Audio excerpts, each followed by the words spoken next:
Hello, students, and all the viewers. Welcome to today's very important topic on my YouTube channel, Physics with Mohammad Arafat Khan.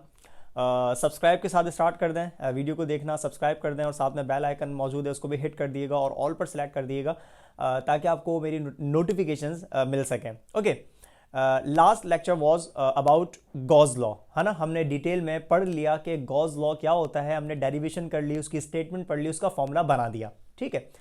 और आज का जो topic है वो है हमारे पास, हम उस गॉस लॉ की बेसिकली एप्लीकेशंस को डिस्कस करने जा रहे हैं. अच्छा, एप्लीकेशंस की तरफ जाने से पहले क्यों ना हम इस बात पर नजर डालें कि इन एप्लीकेशंस का मकसद क्या है.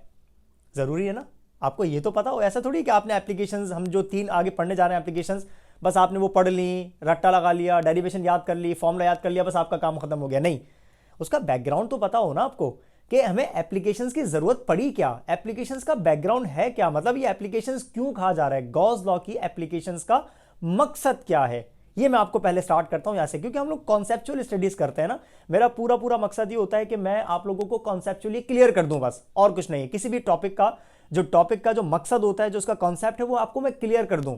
ठीक है. और बहुत सारे स्टूडेंट्स मुझसे क्वेश्चन करते हैं, सर आप किस बोर्ड का आप पढ़ा रहे होते हैं, फेडरल बोर्ड है, कौन सा बोर्ड आप बेसिकली आपने सेलेक्ट किया हुआ है पर्टिकुलरली जिसको आप फॉलो कर रहे हैं. तो मैं उन स्टूडेंट्स को क्लियर कर दूं कि मैं कोई पर्टिकुलर किसी भी एक बोर्ड को टारगेट नहीं कर रहा. मेरे जितने भी टॉपिक्स हैं, जितने भी चैप्टर्स चल रहे हैं, मेरा टारगेट है सिर्फ आपके कॉन्सेप्ट्स को क्लियर करना. ठीक है. आप वो भले 9th क्लास में अप्लाई कर दें टॉपिक को, आप भले वो मैट्रिक क्लास में यानी कि 10th क्लास में अप्लाई कर दें, 11th क्लास में, 12th क्लास में, तो आप अपने कॉन्सेप्ट्स को क्लियर करने के लिए अपने लेवल के मुताबिक मेरी वीडियोस को देखकर उससे फायदा उठा सकते हैं पूरा.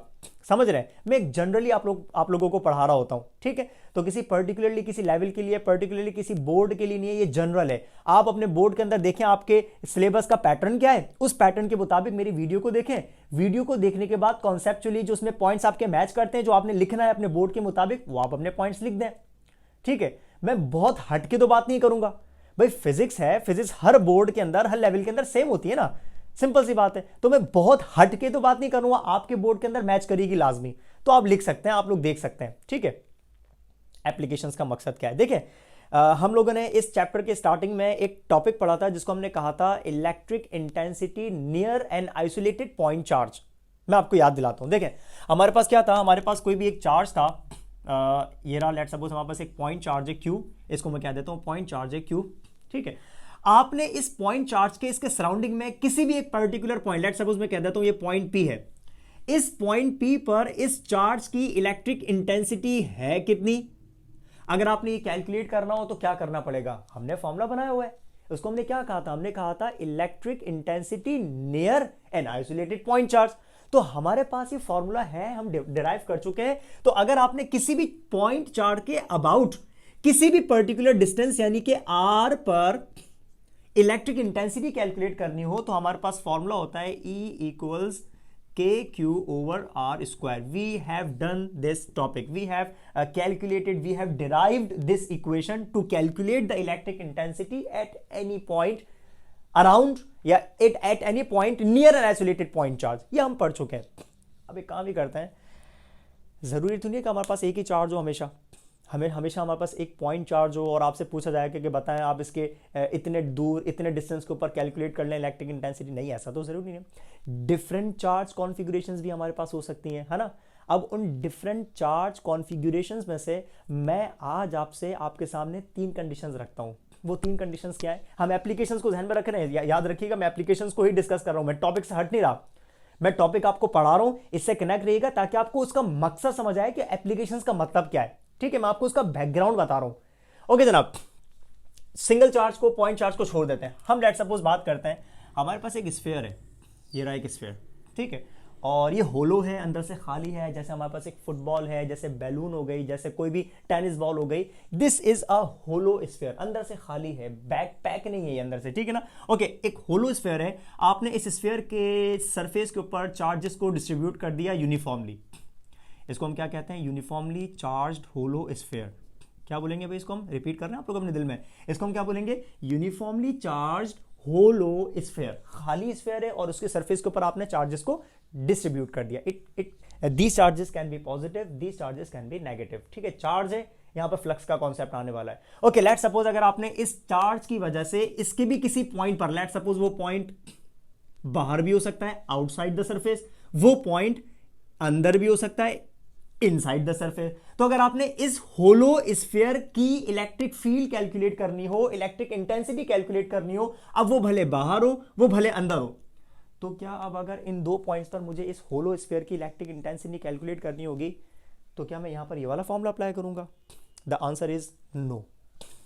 अब थोड़ी अप्लाई करोगे आप यहां पर, वो तो पर्टिकुलरली किसके लिए, वो वाला फॉर्मूला इलेक्ट्रिक इंटेंसिटी का फॉर्मूला वो किसके लिए, वो फॉर्मूला है near and isolated point charge के लिए, वो इस वाली कंडीशन में अप्लाई नहीं होगा। ये एक होलो चार्ज स्फीयर है, इसका फॉर्मूला दूसरा होगा। अब हम क्या करें, यानी कि हमारे पास सवाल पैदा हो गया कि अगर हम इन दो पॉइंट्स पर इलेक्ट्रिक इंटेंसिटी कैलकुलेट करना चाहेंगे तो क्या होगा? Blank, blank, we don't no.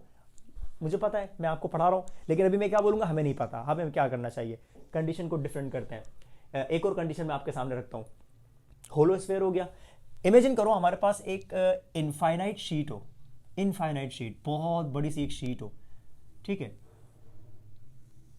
एक शीट है मेरे सामने, लेट सपोज एक बहुत बड़ी सी एक शीट है। शीट जो होती है पेपर, लेट सपोज है ना, उस पूरी की पूरी शीट के ऊपर हमने क्या किया, यूनिफॉर्मली चार्ज डिस्ट्रीब्यूशन कर दी, मतलब अपने हर पॉइंट के ऊपर उसके ऊपर चार्जेस को क्या कर दिया, डिस्ट्रीब्यूट कर दिया, यूनिफॉर्मली डिस्ट्रीब्यूट कर दिया। ये नहीं कि कहीं पर ज्यादा कहीं पर कम, कहीं पर ज्यादा कहीं पर कम, नहीं, यूनिफॉर्मली डिस्ट्रीब्यूशन। ये भी यूनिफॉर्म डिस्ट्रीब्यूशन होगी हर जगह पर सेम, ये भी यूनिफॉर्म डिस्ट्रीब्यूशन होगी हर जगह पर सेम, ठीक है। तो इसको हम कह देंगे इनफाइनाइट शीट ऑफ चार्ज, यानी कि एक शीट है इनफाइनाइट एक्सटेंट तक फैली हुई है और उस पर आपने डिस्ट्रीब्यूशन कर दी किसकी, इलेक्ट्रिक चार्जेस की। अब इमेजिन करो, लेट सपोज मैं आपके सामने कोई भी शीट की कंडीशन में आपके सामने बना देता हूं। लेट सपोज मेरे पास ये शीट के तौर पर पावर बैंक मेरा मौजूद है, ठीक है, पावर बैंक मैं कह देता हूं ये इनफाइनाइट है, इमेजिन कर लेना, ठीक है। अब ये थिन सी एक शीट है, थिन सी पतली सी बारीक सी एक शीट है। जाहिर सी बात है जब आपने इसके ऊपर चार्जेस को डिस्ट्रीब्यूट किया तो चार्जेस दोनों तरफ हैं, ठीक है, और इस शीट के इस तरफ भी इलेक्ट्रिक फील्ड होगी और इस तरफ भी इलेक्ट्रिक इंटेंसिटी होगी, है ना। मतलब मैं कहूंगा कि अगर ये शीट है ऐसे रखी हुई है तो इलेक्ट्रिक इंटेंसिटी इधर भी होगी, इलेक्ट्रिक इंटेंसिटी इधर भी होगी। और ये क्योंकि बहुत दूर तक बड़ी बड़ी सी शीट है, इनफाइनाइट शीट है और हर पॉइंट के ऊपर चार्जेस डिस्ट्रीब्यूट आपने कर दिए। तो अब अगर लेट सपोज मैं चाहूं कैलकुलेट करना, लेट सपोज मुझे बताया गया कि बताओ आप इस पॉइंट P पर इस इनफाइनाइट शीट की इलेक्ट्रिक इंटेंसिटी कितनी हो सकती है, क्या मैं दोबारा ये वाला फॉर्मूला वहां पर अप्लाई करूं? क्या मैं एक ही फॉर्मूले को हर जगह यूज करता रहूंगा, एक ही फॉर्मूले को हर जगह यूज करता रहूंगा? नहीं, ऐसा तो नहीं होता, है ना। ये फॉर्मूला फिक्स है किसके लिए, electric intensity near and isolated point charge. ना मैं इसको यहां पर अप्लाई करूंगा ना मैं इसको यहां पर अप्लाई कर दूंगा। सवाल पैदा होता है then what will we do. अब हम क्या करें, किस चीज के लिए, इलेक्ट्रिक इंटेंसिटी को कैलकुलेट करने के लिए अब हम क्या करें, अगेन अ ब्लैंक, एक ब्लैंक हमारे सामने आ गया। एक कंडीशन और रखता हूं आपके सामने, that will be the last condition, ठीक है, ऑफ आवर डिस्कशन। अच्छा, अब हमारे पास कंडीशन क्या, इमेजिन करो हमारे पास दो ओपोजिटली चार्ज प्लेट्स हों, ओपोजिटली चार्ज प्लेट्स, दो ओपोजिटली चार्ज प्लेट्स का मतलब क्या हो जाएगा, एक पर पॉजिटिव चार्जेस होंगे, है ना, और एक पर नेगेटिव चार्जेस होंगे। Positively charge plate, negatively charge plate, इनके बीच में जो फील्ड लाइंस होंगी हमने पढ़ा हुआ है, फील्ड लाइंस को हम डिस्कस कर चुके हैं। फील्ड लाइंस पॉजिटिव से स्टार्ट होती हैं और नेगेटिव की तरफ, field lines from positive to negative, ठीक है ना, ऐसे बनेगा। ओके, अब इस पॉजिटिवली चार्ज प्लेट और नेगेटिवली चार्ज प्लेट के जो बीच में जो रीजन आ रहा है, ये पूरा रीजन ये बीच में, ठीक है, मुझसे किसी ने पूछा कि बताओ इस पॉइंट P पर इलेक्ट्रिक इंटेंसिटी कितनी हो सकती है। क्या मैं दोबारा ये वाला फॉर्मूला अप्लाई करूंगा? हर जगह तो नहीं अप्लाई करूंगा, वही वाली बात, I am repeating my words. मैं इस फॉर्मूले को ना यहां पर अप्लाई करूंगा, मैं इस फॉर्मूले को ना तो यहां पर अप्लाई करूंगा इलेक्ट्रिक इंटेंसिटी को कैलकुलेट करने के लिए, मैं इस फॉर्मूले को ना ही यहां पर इलेक्ट्रिक इंटेंसिटी को अप्लाई कर मतलब कैलकुलेट करने के लिए अप्लाई कर सकता हूं, ठीक है।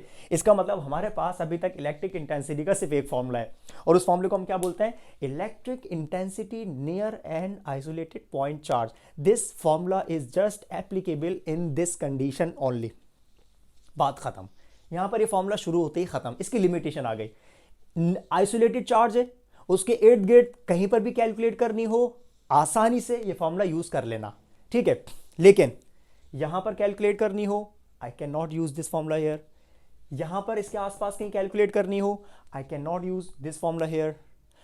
इन दोनों प्लेट्स के बीच में किसी भी पॉइंट पर कैलकुलेट करनी हो, again I cannot use that formula here in this condition. Then the question is that then what will we do? हम इन तीन कंडीशंस में क्या करें? बस छोड़ दें? नहीं कर सकते? हमारा जवाब हो गया नो, छोड़ दें। नहीं, ऐसा नहीं है। ऐसा कब किया हमने? भाई जितने भी मैंने आपको टॉपिक्स पढ़ाए हैं उसमें जब भी हमारे सामने एक प्रॉब्लम खड़ी हो जाती है सामने आके, उसको हम फेस करते हैं, उसका हल निकालते हैं कोई ना कोई, है ना। तो इसका भी हल निकालेंगे, छोड़ेंगे तो यार। एक सवाल सामने जहन में आ गया, एक प्रॉब्लम सामने आ गई, यार छोड़ो, जाने दो जाने दो जाने दो, नहीं ऐसा नहीं करेंगे यार। इसका प्रॉब्लम सामने आई है तो इसका हल भी निकालना जरूरी है। अब यहां पर जवाब सुन लो, जो मैंने आपको कहा ना हमारे टॉपिक से रिलेटेड है। जवाब क्या है? अगर हमारे पास इलेक्ट्रिक इंटेंसिटी का यहां पर फॉर्मूला नहीं है तो कोई बड़ी बात नहीं है। इलेक्ट्रिक इंटेंसिटी का यहां पर कोई फॉर्मूला नहीं है, कोई बड़ी बात नहीं है। यहां पर नहीं है, कोई बड़ी बात नहीं, बना लेते हैं। और वो बनाएंगे ऐसे नहीं है कि कोई आपने बर्तन शर्तन लिए उसमें धमड़म पकाना स्टार्ट कर लिया, बना लिया। नहीं, बनाने का मतलब डेरिवेशंस। फिजिक्स में बनाने का मतलब फॉर्मूला बनाना, इक्वेशन बनाना है, मतलब डेरिवेशंस। मैथमेटिक्स और डेरिवेशन में आपको कुछ ना कुछ अप्लाई करना जरूरी होता है। मैं आपको कुछ चीजें याद दिलाऊं। लेट्स सपोज आपने क्लास 11 में ग्रेविटेशन वाले चैप्टर में अर्थ का मास कैलकुलेट किया। अभी मैंने थोड़ी देर पहले, मैं एकदम से ध्यान में कैसे आया, अभी कुछ दिन पहले मैंने आपको एक वीडियो अपलोड करी जिसका नाम था mass of the earth and average density of the earth, है ना। मास ऑफ द अर्थ को हमने कैलकुलेट किया। कहां से कैलकुलेट किया? By using Newton's law of gravitation. यानी कि न्यूटन्स लॉ ऑफ ग्रेविटेशन को अप्लाई किया और अर्थ का मास कैलकुलेट कर लिया, है ना। एक प्रॉब्लम सामने खड़ी हुई और उसका सॉल्यूशन निकाल लिया। भाई इतना बड़ा मास है, इतना बड़ी हेवनली बॉडी है, उसका मास हम किसी मशीन से कैलकुलेट थोड़ी करेंगे, प्रैक्टिकली कैलकुलेट थोड़ी करेंगे। फिर क्या करेंगे? थ्योरेटिकली कर लो उस कैलकुलेट। और थ्योरेटिकली कैलकुलेट करने के लिए आपको कोई ना कोई फिजिक्स के टॉपिक को, लॉ को अप्लाई करना पड़ेगा, है ना। ऐसे यहां पर करेंगे। अगर मुझे इलेक्ट्रिक इंटेंसिटी इसकी कैलकुलेट करनी हो, इसकी कैलकुलेट करनी हो, इसकी कैलकुलेट करनी हो, तो हम पता है क्या करेंगे? We will apply Gauss law in these conditions.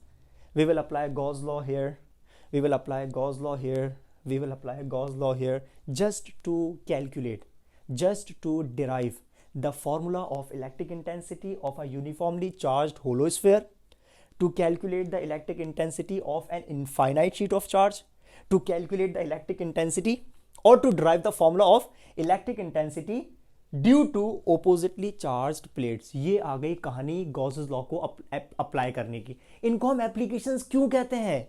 ये बन गई एप्लीकेशन, यानी कि आपने इधर अप्लाई करना है गॉसेस लॉ। अप्लाई करो, इलेक्ट्रिक इंटेंसिटी का फॉर्मूला हासिल कर लो। इसको हमने एप्लीकेशन का नाम क्यों किया? ये वाई ये क्यों एप्लीकेशन है गॉसेस लॉ की? क्यों? क्योंकि आपने गॉसेस लॉ अप्लाई किया हुआ है और इलेक्ट्रिक इंटेंसिटी का फॉर्मूला हासिल कर लिया। अप्लाई कर दो, गॉस लॉ अप्लाई कर दो और इलेक्ट्रिक इंटेंसिटी का फॉर्मूला हासिल कर दो। तो आपने इन तीनों कंडीशंस में गॉस लॉ को अप्लाई किया हुआ है ताकि आपको इन तीनों कंडीशंस के इलेक्ट्रिक इंटेंसिटी के फॉर्मूला मिल जाएं, आप डिराइव कर लें। So that is why we say that applications of Gauss's law, application of Gauss's law, second application of Gauss's law, third application of Gauss's law. So these three are the applications of Gauss's law because we apply Gauss's law in each these three conditions. समझ रहे हैं? तो इसी वजह से इनको हम क्या बोलते हैं? एप्लीकेशंस। एप्लीकेशंस का मतलब जहां पर आपने उस लॉ को अप्लाई किया हुआ हो। और यहां पर इसको हम अप्लाई करते हैं क्यों? ये बात आप ध्यान में रख लीजिएगा। Gauss's law is applied in order to calculate. Gauss law is applied in order to determine, in order to derive the formula of electric intensity in these three conditions. Gauss law की application number 2, जिसको हम कहते हैं electric intensity due to an infinite sheet of charge. हमारे पास एक infinite sheet हो, infinite extent तक फैली हुई हो और आपने उस शीट पर हर जगह पर चार्जेस को डिस्ट्रीब्यूट कर दिया हो और आप उस पूरी इनफाइनाइट शीट में से एक छोटा सा पार्ट ले लें, छोटा सा पार्ट, एक फाइनाइट पार्ट ले लें। वो फाइनाइट पार्ट आपका ये बन जाएगा। ये छोटी सी शीट आपको नजर आ रही है। इनफाइनाइट तो नहीं बनाऊंगा ना मैं, यहां पर इनफाइनाइट, ये बोर्ड ही नहीं है खुद, तो इनफाइनाइट बनाऊं कैसे मैं? तो इनफाइनाइट शीट ऑफ चार्ज हमारे पास होती है, मतलब एक शीट है इनफाइनाइट एक्सटेंट तक फैली हुई है और उस पूरी इनफाइनाइट शीट पे आपने चार्जेस को डिस्ट्रीब्यूट कर दिया, यूनिफॉर्म डिस्ट्रीब्यूशन। और उस इनफाइनाइट शीट का आपने एक छोटा सा टुकड़ा ले लिया, छोटा सा पीस ले लिया, ये आ गया वो छोटा सा टुकड़ा, वो छोटा सा finite piece of that sheet. ठीक है, अब आप इमेजिन करो कि हमारे पास ये फाइनाइट शीट है, इसके चार्जेस पे आपने डिस्ट्रीब्यूट किए हुए, तो इस शीट के इस तरफ भी फील होगी ऐसे, outside outside outside, feel positive charge है ना, कैसे होगी? आउटसाइड आउटसाइड आउटसाइड, ऐसे ऐसे फील होगी। और इस तरफ इसकी इस साइड होगी, आउटसाइड आउटसाइड ऐसे बाहर की तरफ, है ना, ऐसे होगी। तो इस यूनिफॉर्मली चार्ज ये जो इनफाइनाइट शीट है, इसकी इस तरफ आपने फील्ड फाइंड करनी हो या इस तरफ आपने फील्ड फाइंड करनी हो, तो अब आप क्या करेंगे, यहां पर अगेन गॉस लॉ को अप्लाई करेंगे। इलेक्ट्रिक इंटेंसिटी का आपने फॉर्मूला कैलकुलेट करना है, और ऐसा करने के लिए जनाब आप याद करें, मैंने आपको बताया था कि जिस पॉइंट पर आपने इलेक्ट्रिक इंटेंसिटी को कैलकुलेट करना हो, there must be an imaginary surface, और उस इमेजनरी सरफेस को हम क्या कहते हैं, उसको हम कहते हैं गॉसियन सरफेस। याद करो, इससे पहले वाली वीडियो के अंदर, कौन सी वीडियो में, फर्स्ट एप्लीकेशन के अंदर हमारे पास एक होलो स्फीयर था ना, वो क्योंकि स्फीयर था तो आपने जो गॉसियन सरफेस को इमेजिन किया था वो भी क्या थी, स्फीयर थी। हर एक मतलब जो चार्ज कॉन्फ़िगरेशन होती है उसके मुताबिक आप सरफेस को इमेजिन करते हैं। इमेजनरी सरफेस, गॉसियन सरफेस किसी भी शेप का हो सकता है।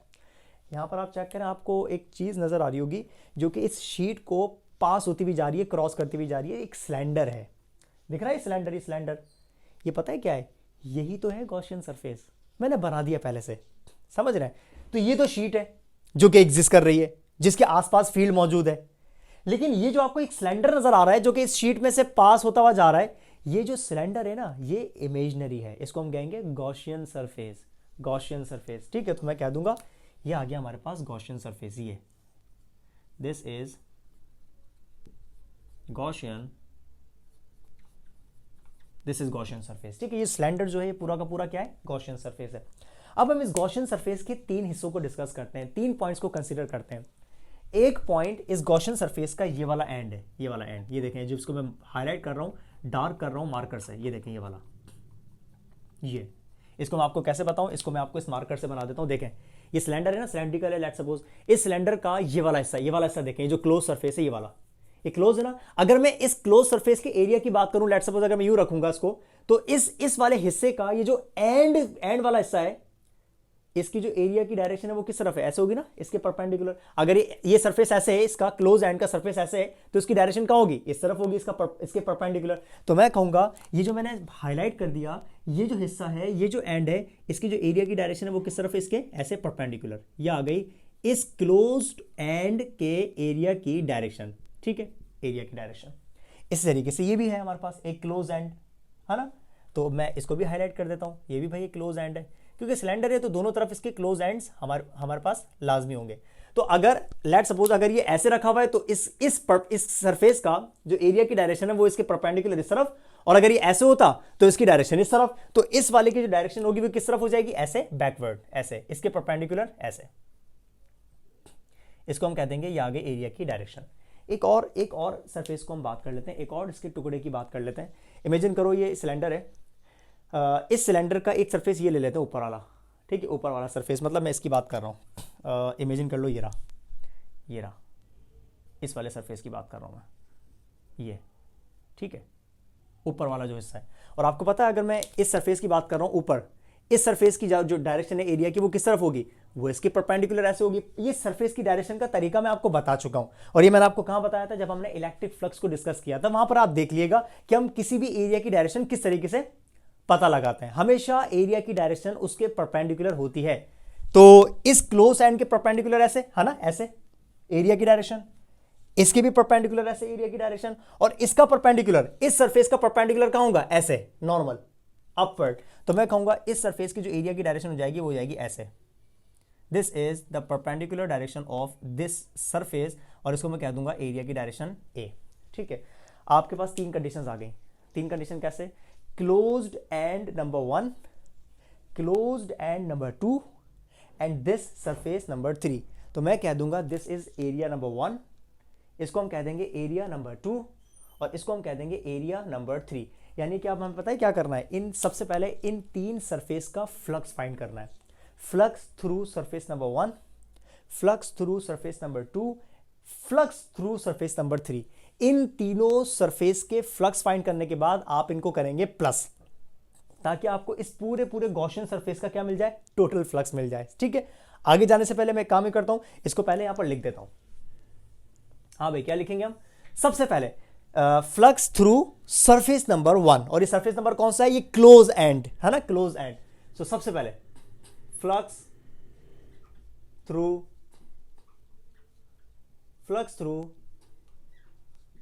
सरफेस 1।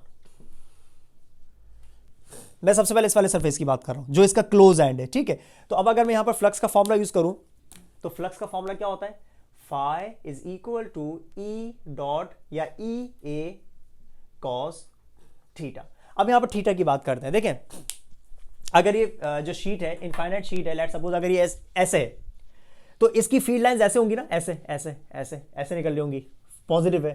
तो मैं कह देता हूं, यहां पर बना देता हूं, लेट्स सपोज इस इनफाइनाइट शीट की जो इलेक्ट्रिक फील्ड लाइंस है वो कुछ इस तरीके से हैं, ऐसे ऐसे करके ऐसे करके ऐसे करके बाहर की तरफ, ऐसे आउटसाइड है ना, ऐसे जा रही हैं। और अब आप नोट करें, इलेक्ट्रिक इंटेंसिटी की डायरेक्शन और एरिया की डायरेक्शन क्या आपस में सेम नहीं हो गए? मतलब जिस डायरेक्शन में एरिया है उसी डायरेक्शन में इलेक्ट्रिक लाइंस ऑफ फोर्स है।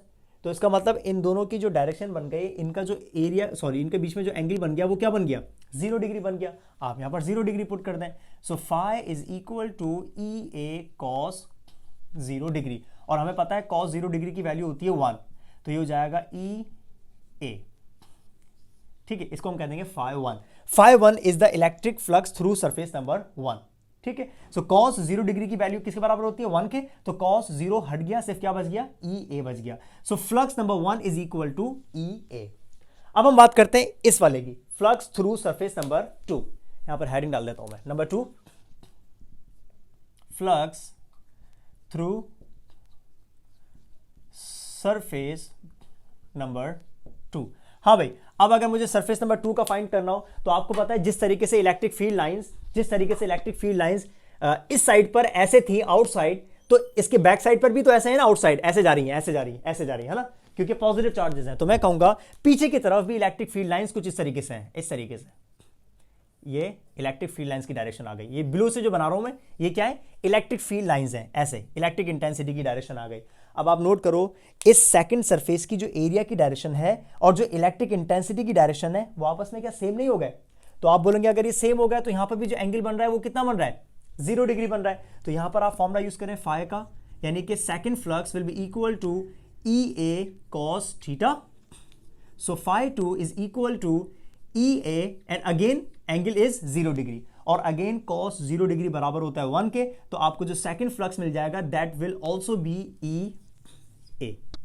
तो जिस तरीके से फर्स्ट सरफेस का फ्लक्स ई ए है, इसी तरीके से सेकंड सरफेस का फ्लक्स भी ई ए। इसका मतलब इन दोनों सरफेसेस में जो फ्लक्स हो रहा है वो हो रहा है मैक्सिमम। रह गई सरफेस नंबर 3, और आपको इस सरफेस नंबर 3 में वैसे ही पता चल गया होगा कि अगर इस सरफेस की एरिया की डायरेक्शन ऐसे है तो इलेक्ट्रिक इंटेंसिटी की डायरेक्शन ऐसे है, ऐसे है, ऐसे। तो ये देखें, इलेक्ट्रिक इंटेंसिटी और एरिया आपस में क्या हो गए, परपेंडिकुलर। और हमने पढ़ा हुआ है कि परपेंडिकुलर वाली कंडीशन में फ्लक्स नहीं होता, 0 हो जाता है। तो मैं यहां पर लिख देता हूं third condition, flux through surface 3। हाँ भाई, अब आप यहां पर भी फॉर्मूला यूज करेंगे, कौन सा फॉर्मूला जो हम यहां पर लिखते आ रहे हैं, और वो फॉर्मूला क्या होगा, okay, phi 3 will be equal to E A and cos theta. इस बार एंगल जो बन रहा है वो 90 डिग्री बन रहा है। इस वाली कंडीशन में एंगल कितना है, ये देखें 90 डिग्री। मैं यहां पर लिख देता हूं theta is equal to 90 degrees. So phi 3 will be equal to E A and cos 90 degrees, और इसी वजह से जो थर्ड फ्लक्स होगा that will be equal to 0। यानी कि इन 3 सरफेसेस में से जो फ्लक्स नहीं हो रहा वो कौन सा सरफेस में नहीं हो रहा, वो इस थर्ड वाले सरफेस में से नहीं हो रहा। भाई आपने गॉसियन सरफेस के 3 अलग अलग जगहों पर फ्लक्स फाइंड कर लिया, फ्लक्स 1, फ्लक्स 2 एंड फ्लक्स 3। अब अगर मुझे टोटल इस पूरे गॉसियन सरफेस का टोटल फ्लक्स फाइंड करना हो तो मैं क्या करूंगा, टोटल फ्लक्स फाइंड करने के लिए, so the total flux through the Gaussian surface is given by, sum कर लेंगे, सिंपल सी बात है। द टोटल फ्लक्स या net flux, the net flux through the Gaussian surface